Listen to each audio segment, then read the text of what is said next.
Welcome back once again, ladies and gentlemen. We're here with part 3 for episode 3 in the studio, and we've got Purge on the line. We're not going to muck around. We're going to hop straight into it. Purge, my friend, how you doing? I'm pretty good. How are you guys doing? We are doing very well. It's been a fun episode so far. Always a pleasure to talk to Notel, and now we get to talk to you, and we're pretty excited about it because you're in Korea right now, so time zones are always tricky, and we're so happy that you could make some time for us to come on live. Yeah, no problem. I mean, I don't really have anything else to do right now other than sleep, so just a little bit less of that, and here I am. It means a lot to us that you woke up for us at 6 a.m., Kevin. Yeah, We really I'm actually appreciate it. really picky about sleeping, so this is a big deal for you guys. Having lived with Kevin, I can say. Look, let's be real here. Being on our show is a big deal, Kevin. Come on now. Yeah, exactly. I really couldn't pass up this opportunity, so I want to thank you guys for You're gonna giving get it to at me. least like 100 followers out of this, no problem. Easy. Yeah, incoming Very YouTube. possibly, yeah. Watch out, community. So, Purge, if you don't know who he is or why he's important, he's got a very popular YouTube channel that a lot of people have used to learn the ropes of Dota, learn a lot more about heroes and nuances and how to improve their pub play. And maybe more exciting right now, Team Zephyr is tearing it up in Korea. Talk to us about Zephyr a little bit, Kevin. How are things going? How's the team dynamic? And how is it living in Korea as an American? Yeah, if you guys haven't been paying attention, at least to our little trip, we basically created a team of mostly North American players, and we decided to travel to Korea to compete in the Nexon sponsorship league. And we've been very successful. We ended up winning the sponsorship league, and KDL has started the Korean Dota League recently, and we went 6-0 in the group stage. We only lost one game against MVP Phoenix, though we did our best to almost throw a couple games. It's definitely been very close sometimes, but we're very happy with our progress. Team dynamics are very good. We're very constructive. We're all very friendly with each other. And we're very good at talking about issues in the game as well. We think that might be one of the things that's holding back some of the other teams is they're not as friendly with each other and they're not as constructive about mistakes. So we have that going for us, I think. But our house is really nice, as you guys can see. We all have our own bedrooms, which is very atypical for Korean team gamers. And other than that, Korea is really nice. Everybody's really nice here. A couple people speak English generally, and we can get around just fine. So everything's good. How's the cuisine been treating you? It's fine. Luckily, I lived in California with David and David for the year before I came here, so I got a lot more exposure to Asian cuisine because there's tons of Asian variety in Los Angeles, especially. So it's really not that different than some of the places that I'd had before. I already knew how to use chopsticks. And I think the food is pretty good. I wouldn't say it's like amazingly special, but there are some new things that I like a lot. Cool. Is Korean food in Korea better than Korean food here? That's my main question. Some of the things are probably better, yes, but I miss tofu soup a lot because we used to have that once in a while. The Korean barbecue is way more expensive. You can easily spend $20 a person if you buy a couple things, but there's way less all you can eat. Usually the meat that you buy is better, but if you want to just like completely load up on meat and not much else, then America is definitely better. So Gotcha. I guess we could change topics here. I'm kind of curious. I've been a caster, right, and I never really played Dota competitively. David, you kind of took the opposite journey from Kevin, where you started as a player, moved into casting. Yeah. Both Kevin and I played for a long time as pub players. You know, we got to a decent level, but what's the journey been like for you, Kevin? You start off as a caster. That's what you became known for. Now you've moved into playing. Has it been a good experience overall? Do you have anything you wish you did differently? Do you see yourself like continuing this road, or is it just like a fun experience, but you plan to move on soon? I'm definitely learning a ton. I'm definitely pulling the least weight generally on the team since I'm the least experienced. But I am learning tons of new stuff. Playing support is really difficult in a lot of ways because it's less of a routine role than other ones. Like every game changes very much. So some games it'll just be very simple. Like you'll contest the offlane hero and you'll rune control. But if you're playing like offlane, for example, your goal is like get EXP. And once in a while, you'll roam and gank. And then once you become hit 6, usually you'll space control or space create or something like that. But support is very different. Like if the offlane isn't there, things will change. Or what if they're early pushing? Or some games you really need to get your wards up really fast. Or some games you need a TP support and then it changes everything. And then you have to like decide where best to be. So it's like if you're not really experienced, there's a lot of times where I'll just stand around and not do anything. And maybe that's just because I'm bad or whatever. But it's like you have to make those decisions. And if you mess it up, then you waste time and it impacts your team's leveling. And maybe your level is a bit lower at some later point. It's not as simple as just standing in a lane and not dying. So I've definitely gotten a lot better, but there's still a lot to go. And it's definitely not easy by any means. What's like your improvement process? Do you watch replays a lot on your own? Do you watch together as a team? Do you just play a lot of pubs? Do you have a process to get better? It's not really involving replays as much as it should right now. The problem is that I'm balancing a lot of other responsibilities, such as like doing team organization stuff, like securing sponsors, administration things, and plus I still have to like make sure that we pay rent and utilities. And it sounds kind of small, like just as I say it You're the house now. mom, basically. That's what I do. Yeah, I'm actually the house parent, more or less. Parent. Oh boy, both roles. Yeah, I don't quite cook as much as, not that that is necessarily one role or the other, but yeah, like it's a mix of things, but mostly it's constructive criticism from teammates. Like we'll play a team fight or something, and I'll make a mistake, and somebody will bring it up after the game or immediately after the fail or whatever mistake I made. Because everybody has a lot more experience than me, so I generally, like, the first moment they say it, I'll be like, I don't agree, but then like after 15 seconds of them explaining it, my guard goes down a little bit, and I'm usually a bit more receptive about whatever mistake I made. So that's pretty important. You realize they're not going to stab you in the gut at that point. Yeah, nobody ever says anything that's hurtful, with some very small exceptions, but everybody has emotions in the game, and it's very hard to take constructive criticism. Like I thought, it's like, oh, surely I'll be fine with this because I've done it for YouTube for many months, but it's a little different on a team because it comes up so often. So it can be a little hard to adjust to, but once you can get used to that, then it's a really good process for getting better, and it'll cause you to work on more things because other people can notice your mistakes a bit faster than you can notice your own usually. Right. Who's kind of the voice of like the in-game, whether it be the calls or be the constructive criticisms guy? Because normally the position that you typically play is the in-game like shot caller. Who normally does that role for Zephyr? We don't really have a super in-game captain, more or less. I'm not saying that as flames or anything, but I'm just saying that we don't really have a captain a lot of the time. When we start losing, Bambo is all about captaining, but if like things are going okay, the communication isn't always the best. So it's good in some senses because it's teaching me to think for myself. But compared, like I played with Fluff on a bunch of LANs, and he was very vocal and he would direct the entire game. Bambo's more of a backseat player, but that's usually because he's playing offlane as well, and he's not backseat that he criticizes after the fact, but he doesn't direct as much as Fluff did. So it's a bit more make your own decisions kind of thing with some minor direction. But don't fuck up. Bambo. Yeah, and he's happy to tell you when you fucked up, but you should, because that's constructive. So that's kind of how it works. In terms of practicing, Blitz is usually the person that has to bring things up because there's usually the awkward, I fucked up and I don't want to talk about because I feel bad moment, and it's good that somebody pushes it. And a lot of that stuff is focused on me usually because I'm the one that makes most of the mistakes. But how much hugging is involved in those conversations? Very little, actually, but there's usually a lot of emotions going both ways because I feel bad because I'm letting the team down. And if I don't get better, then it hurts my team's earning potential and it hurts my friends' earning potential and it makes things less worth it. So it's like there's a lot of pressure that goes on, and it's good just every couple of days to be like, I like you as a person, but these are things that we need to work on. Yeah. We had a really good question from a community member on the Beyond the Summit subreddit, shameless plug right there, from Pentachrome. How do you think Zephyr fares against top SEA teams like Titan and Scythe? And do you think that you guys would be able to qualify for TI if Korea and SEA regions are grouped together for the qualifiers? I think that's a good question. I think right now we're not ready to beat the top C teams. In fact, our C record is pretty weak.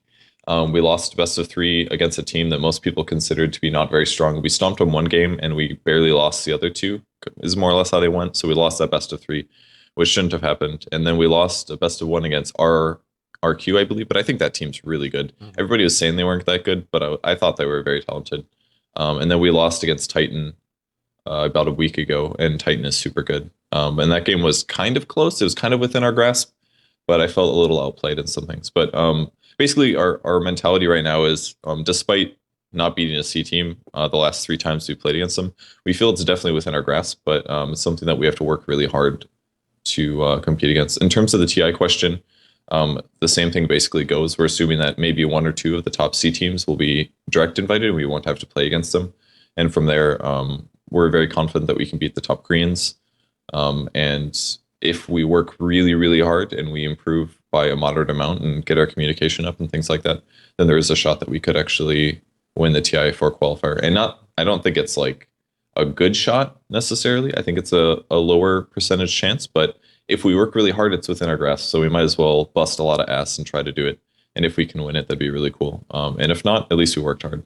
Okay. So that's kind of our mentality about it. That's a pretty balanced attitude about it. There's some confidence there, but realistic that, maybe we're not best suited to take it. I like that. I can empathize. Yeah, I mean, if he came out and said we're gonna win, Yeah. I'd be like, great. Great. Good news. Purge is a pessimist. Yeah. I've known him long enough. If you talk to like Bambo, he'll be like, oh, easy. I'm like the highest MMR player on the SEA region, so no problem. You know he's cocky too? How did you know this? How is MMR? How is playing ranked matchmaking in Southeast Asia? Do you miss being in the US? I do. I everybody in the house hates Southeast Asian servers. They suck, honestly. And I don't want to make this like a cultural thing, but they suck. Like, and I don't necessarily have to think that it is like the servers just kind of suck. Like, people build stupid things, they do dumb things. Their individual skill seems good, but people do dumb stuff, and it really confuses me and it frustrates me because their MMR is higher than me, and I'm like, why do I suck so bad that this guy who goes Bloodstone after Blink on Sanking has more MMR? It's just personal self-frustration. It's like, dude, if I die, I respawn faster. It makes perfect sense to get Bloodstone on Sanking. I was like, why don't you build a sheep? He's like, it's not as much HP. I don't understand. And then after the match, more solo MMR than me. I'm just, it's so frustrating. But there's way more wacky shit that goes on C, and it's very frustrating to deal with. A lot more core picks, like 4-man, 5-man cores. Blitz had a game where he had 3 people on his team that wanted to jungle at the same time. Just weird shit that you didn't see very often in NA. At least everyone gets a solo lane, man. Like, you want to play a core hero, like, sweet, you get a solo lane, you get a solo lane, we all get a solo lane. Like, That is a good point. I should be looking at the right side. Jesus, You just gotta such pick a people- pessimist. You got to pick heroes that can jungle ancients. That's all you I gotta mean, I feel like there's probably some real reasons behind that. If you look at SEA, the players are generally a bit younger. If you just going by like demographics on my Facebook page, David, you've traveled to SEA a lot. The players start playing Dota at very young ages there, especially the Philippines. I mean, there's players at LAN cafes that are like 8 years old. One of the best players, you look at like Joven, Bimbo, they look like they're little kids. And I mean, they're getting a bit older now, but partially maybe it's age. And the other thing is, I look at SEA, there's so many different languages in SEA. It's like, sure, in North America, you have like, oh God, the Brazilians are coming. Like, maybe you have your Russian players. Sometimes it's Americans who are just trolling. Yeah. But it's only a few different language groups, whereas SEA, I mean, there's got to be like 20, 30 plus languages. and there's no language options. Like, you can't search for Thai region, you can't search for Vietnamese, you can't search for Indonesian, like whatever it may be. They don't have it. I kind of feel like maybe players just learn to do their own thing, right? Because if you can't talk to your team half the time, it's like, why should you try to work together with them? Might as well just have That some might fun. be the thinking. Plus, they're Yeah. young. I don't know. That's my theory crafting about it anyway. And everybody says that to win, to get really good solo MMR, the way you need to play is completely individualistic. You have to ignore what your allies are doing because you can't rely on them for anything. And I have a lot of trouble with that because I try to save people too often and they just die. And then I die too because they played really bad or something. I need to play more decisions based on what's completely in my control. So Something Blitz like should that. do pretty well. Just pick Storm Spirit every game and road to like 7k MMR. It's actually not working out very well for him. He's having issues with solo queue. I think he's pretty stubborn usually in pubs because he wants to go mid. But it's pretty constant. Invoker is almost every game in C, which is interesting, but not always the best invokers, but sometimes they're pretty good. But he hasn't had a lot of success with MMR. I think he's based on his skill level. I think his MMR is definitely the lowest on our team from what it should be. Because I think he's very talented mid, but he has trouble in pubs for some reason. I don't know what it is. Wow. Maybe he's just actually bad. I don't know. That's not it. Like he's very good, I promise. I think he's definitely one of the top mids in Korea right now, and other players that have less success against him mid have higher MMR. So I'm not sure. MMR is weird. You heard I it don't here, know what it guys. is. You heard it here first. Blitz is actually just bad. On the topic, Confirmed by Kevin. Confirmed. on the topic of Korea, like, how do you feel the Korean scene's developing? Like, do you actually think they're going in a positive direction? Because to me, like, looking at this from an outside perspective, it just seems like more Western players are going to Korea every day. Like, recently, MVP Hot 6 picked up Trout and Ja. We had Geo going. I mean, that was obviously a couple of weeks ago, but it doesn't seem like Korea's actually developing in a positive direction. I don't think you guys are harming the Korean scene. I just don't think the Korean scene's developing that well in general, though. Yeah, where's the homegrown talent? There are a lot of Koreans that are fairly good, and they are kind of spread across the top Korean teams. But almost all of them have been playing for a very long time. So Yeah. it's a hard solution. I mean, you either have a bunch of shit players, or you take the Korean players, the actual Korean players that have been playing for years and years, like many of us, and then you try to build new teams with the new players that are kind of like trickling in slowly. But the main issue is that there just aren't that many people in Korea that play Dota 2, and that's problem number one. And you might look at our team as killing the scene or whatever, and we get a lot of comments like that saying like, "Oh, it's Zephyr is messing everything up because any new player isn't going to want to play." But it's like it's not just about the pro scene. Like there aren't enough casual players is the main problem. Is that Dota 2 isn't that successful in Korea because League of Legends is so ridiculously huge and it has such a grasp. Like the first issue that I think people should be more concerned about is how many people in Korea play Dota, and unfortunately, there's nothing they can do to control that. So that's issue number one. I don't think it has to do like the pro scene is very small influence on the game. It's like good supplementary, but problem number one is not enough people playing the game. And if there were more people, then I don't know, maybe there'd be more money and there'd be more people like busting ass to get really good and compete with us or something. I don't know. So do you feel like the game is growing there? I mean, if you look at Korea, right, they have the advertising they do there is unlike anything in the West. I mean, maybe it's happened in China, I'm not sure, but they have like we've seen pictures of Dota 2 banners on like the side of trains. You've seen it like huge billboards in the subway.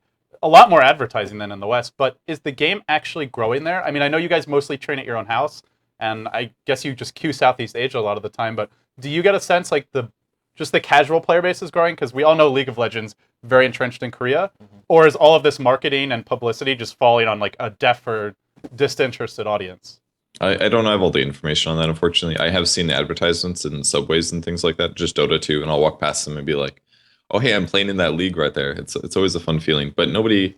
I just don't know. I don't think things are going very well in terms of player base, and everybody's trying to do things that are going to solve the problem. Like Nexon and Valve are both working at it, but from our perspective, there aren't that many people that show up to matches. It's like a decent amount, maybe 30 to 50 for some of our matches, but we wish it was bigger, honestly. The only time that the crowd gets completely full is when they offer cash to anybody that shows up. So people from random games, they'll just show up for the next on cash, which is like Steam Wallet dollars, and they'll watch for the day. So we wish it was more popular, but it frankly isn't right now. And I don't know, it's pretty hard to break market share from League of Legends when the game is like perfectly made for Korean fan bases. They just like love the graphics and the grinding system and a lot of other things about it. So it's a bit hard to get them to walk away and say, try this game that's like League of Legends when you already like that other game. So. Gotcha.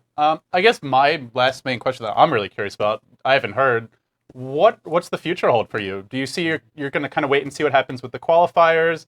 Do you know what happens if you don't qualify? I mean, obviously, if you do, I'm sure all bets are off, and give pro gaming a run for them. See how far you go. But what's your plans? Do you know what you're going to do in the future? We're planning to stay here for at least until the end of the year. There's announced KDL's 4 seasons. 4 seasons of KDL are announced. So season 2, or we're waiting for the finals to happen, which is in like 2 weeks, I think. And then after that, I believe there's a small break, and then KDL season 2 will start. I think TI will be after KDL season 2. I assume that they'll schedule a break between the two things. So if we qualify, we should be able to play at TI and get stomped. Fingers crossed. If not that, I'm still gonna go to TI anyways, because you cannot pass up going to TI. It's just too much fun. Other than that, I'll come back and we'll continue to play most likely. Who knows what'll happen long term? Maybe at some point people are gonna start missing family and friends, and they might take a break, and then maybe we'll sub out a player or something. But more or less, everybody's plan right now is to stick it out for the full year, because we're very happy with everybody on the team personality wise. So we'll just continue to get better, hopefully, and continue to compete. And I'm sure things are going to get way, way more tougher as time goes on. So. And you'll be doing that from Korea. Yep. Okay. What playing KDL? Yeah, I just mean after TI, like you'll go back, is what you're saying. Yeah, I'll definitely go back. Unless it gets really hard or something, I probably won't need to swap out. So I'll probably stay on the team and continue working. And even if I do need to swap out, I could probably stay in Korea and have somebody else live in the house, and I can just continue doing YouTube. That's what I'd probably do if worst case, my individual skill is not enough and we need to swap out. So. Cool. The last thing I want to ask you about before we let you go back to sleep, Purge, is about Fluff and Stuff. I'm sure you've been up to date with Blog Boys, and he's been removed from Liquid now. We had someone on the subreddit named Buttermilk Biscuit saying that you were once talking about that Fluff was coaching you guys and that you'd like to hire him as a coach for Zephyr if he wasn't in Liquid. Obviously, that was probably a comment made in jest, but is there any weight to that? Is there any potential now that Fluff is a free agent, maybe to work him into the Team Zephyr environment?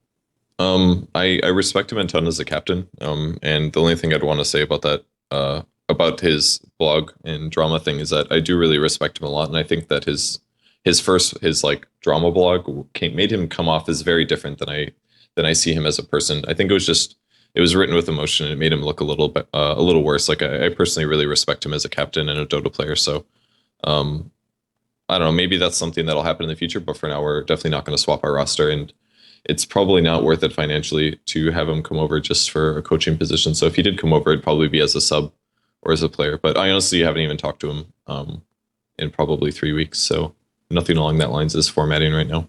Okay. Cool. So again, thank you for your time, Purge, and we appreciate you getting up. Where can people find you? Social media, YouTube, all that stuff. You guys can follow me on Facebook or Twitter at Purge Gamers. You can also follow the team's Twitter account at twitter.com/ZephyrDota. And we always announce when we have matches and stuff. Our next one is coming up in 2 weeks, so it's a bit of time. But it is the KDL Season 1 Finals versus MVP Phoenix. And the winner gets, I think, 10K and a in-game item. So we're pretty excited to try out for that. Is it a cool we're going to in-game practice item? really hard. We don't know, actually. We have no idea what the circumstance is going to be. We don't know if we're going to get the full cut. I assume we're going to get full cut. We don't know what's going to happen, but we just look at it as a bonus. So cool. One way that you guys can buy and support us. Sweet. Buy something and support us, I guess. Awesome. I think that's it. You can watch my YouTube channel, I guess. I sometimes post videos there. Two times a week, maybe, and that's at Purge Gamers on YouTube. Yeah. So there's a lot of other good videos on there as well that have already been published. If you're new to Dota, Purge Gamers is a good place to go to learn more and how to improve your solo queue experience, I guess you could say. Mm-hmm. But that, if it can be improved. If it can be improved, yeah, jeez. Yeah. Especially in SEA. Yeah. So that wraps up our third episode, guys. That's it. Third one in the books. Do we have another after show closing segment? There were rumors of some sing-songing going on. Well, David's bowing out, I guess, so I'm going to solo this one. But Sleepy Parker over there. I got this. I don't need him anyway. I casted 16 hours straight. Oh, yeah. This I guy. pulled my weight today. Yeah, You yeah. put that on yourself. You're going to sing. He sets the schedule, so That's his own true. damn He is fault. the one in charge of the schedule. But So it's on elaborate plan just to dodge the psalm. Yes.